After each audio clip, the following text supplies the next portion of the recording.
Hi everyone. Hi everyone, welcome back. So ಇವತ್ತು ಏನು plants ಇಲ್ಲ, ಹೇಳೋವರೆಗೂ ಬಿಡೋದೇ ಇಲ್ಲ ಅಂತೇಳಿ. ಆಕ್ಚುಲಿ ಇವತ್ತು ಡೇ 2 ನಾವು ವ್ಲಾಗ್ ಮಾಡಬೇಕು ಅಂತ ಅನ್ಕೊಂಡಿದೀವಿ. ಅಂದ್ರೆ ಸೆಕೆಂಡ್ ವ್ಲಾಗ್ ಮಾಡೋಣ ಅಂತ ಅನ್ಕೊಂಡಿದೀವಿ. ಬಟ್ ಟಾಪಿಕ್ ಏನು ಅಂತ ನಮಗೆ ಸಿಗ್ತಾ ಟಾಪಿಕ್ ಏನು ಗೊತ್ತಿಲ್ಲ. ಇವಾಗ ಎಲ್ಲಿಗೆ ಏನು ಪ್ಲಾನ್ಸ್ ಇಲ್ಲ. ಸೊ ನೋಡೋಣ, ಹೊರಗೆ ಹೋಗ್ತೀವಿ ಏನ್ ಅನ್ಸುತ್ತೆ ಅಂತ ಅನ್ಬಿಟ್ಟು. ಯಾಕೆ ಅಂತ ಹೇಳಿದ್ರೆ ಹೊಸ ಕಂಟೆಂಟ್ ಕ್ರಿಯೇಟರ್ಸ್ ಅಲ್ವಾ, ಏನ್ ಮಾಡ್ಬೇಕು ಅನ್ನೋದೇ ತಲೆ ಓಡ್ತಾ ಇಲ್ಲ. ಸೊ ಯಾವ್ದಕ್ಕೂ ಹೊರಗಡೆ ಹೋಗೋಣ ಅಲ್ಲೇ ಓಡಿಸ್ತಾ ಇದ್ದಾಳೆ.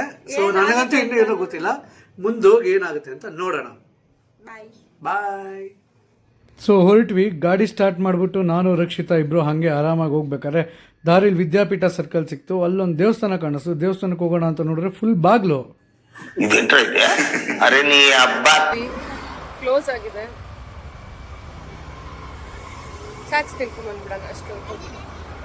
ಇನ್ನು ಚಾಟ್ಸ್ ತಿನ್ನೋಣ ಅಂದರೆ ನಾವು ಬಿಡ್ತೀವ.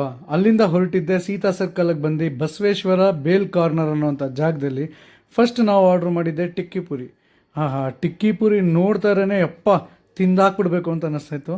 ಸೊ ಆ ಟಿಕ್ಕಿ ಪುರಿ ಸರ್ವ್ ಆಗಿದ ತಕ್ಷಣ ನನ್ನ ಹೆಂಡತಿ ಅದನ್ನು ಕೈಯಲ್ಲಿ ತೊಗೊಂಡು ರಪ್ ಅಂತ ಒಂದು ಪೀಸನ್ನು ಬಾಯಿಗೆ ಹಾಕೊಂಡ್ಬಿಟ್ಲು. ಅವಳು ಬಾಯಿಗೆ ಹಾಕೊಂಡಾಗ ಅವಳು ಎಕ್ಸ್ಪ್ರೆಷನ್ ನೋಡಬೇಕಾಗಿತ್ತು ಕಣ್ರಿ.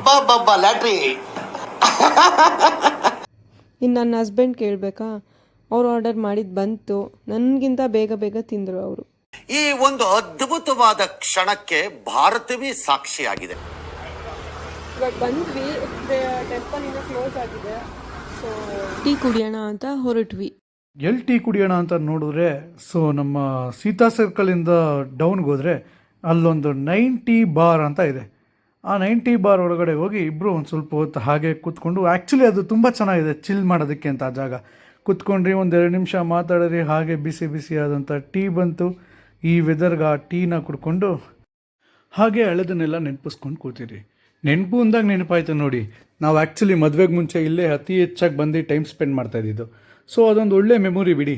ಹಾಗೆ ಅದನ್ನೆಲ್ಲ ನೆನೆಸ್ಕೊಂಡು ಮತ್ತೆ ದೇವಸ್ಥಾನ ಹತ್ರಕ್ಕೆ ಹೋಗಿ ದೇವಸ್ಥಾನ ಓಪನ್ ಆಗಿದೆ ಅಂತ ನೋಡಿದ್ರೆ ಅದೃಷ್ಟಕ್ಕೆ ಓಪನ್ ಆಗಿತ್ತು. ಸರಿ, ದೇವಸ್ಥಾನವೂ ಓಪನ್ ಆಗಿದೆ, ಬಂದಿದ್ದ ವ್ಲಾಗೆಲ್ಲ ಚೆನ್ನಾಗಿ ಮುಗ್ದಿದೆ ಅಂತ ಹೇಳಿ ಮನೆಗೆ ಹೊರಡೋಣ ಅಂತ ದೇವ್ರ ದರ್ಶನ ಮುಗಿಸ್ಕೊಂಡು ಮನೆ ಕಡೆಗೆ ಹೊರಡ್ತಾ ಇದ್ವಿ. ಹಾಯ್. ಸೊ ಇವತ್ತು ಏನ್ ಮಾಡಿದ್ರಿ ಅಂತ ನೀವೇ ನೋಡಿದ್ರಿ ಅಲ್ಲ. ಟೆಂಪಲ್ಗೆ ಹೋಗಿದ್ವಿ ಅಂಡ್ ಚಾಟ್ಸ್ ತಿನ್ಕೊಂಡ್ಬಂದ್ವಿ. ಇನ್ನೊಂದು ವಿಷಯ ಹೇಳ್ಬೇಕು ನನ್ನ ಹಸ್ಬೆಂಡ್ ಬಗ್ಗೆ. ಏನಿಲ್ಲ, ಅದನ್ನ ನಾವು ನೆಕ್ಸ್ಟ್ ಬ್ಲಾಗ್ ಅಲ್ಲಿ ಹೇಳ್ತೀವಿ. ವೇಟ್ ಮಾಡ್ತಾ ಇರಿ. ಸದ್ಯಕ್ಕೆ ಸಾಕು. ಬಾಯ್. Thank you. ಬಾಯ್.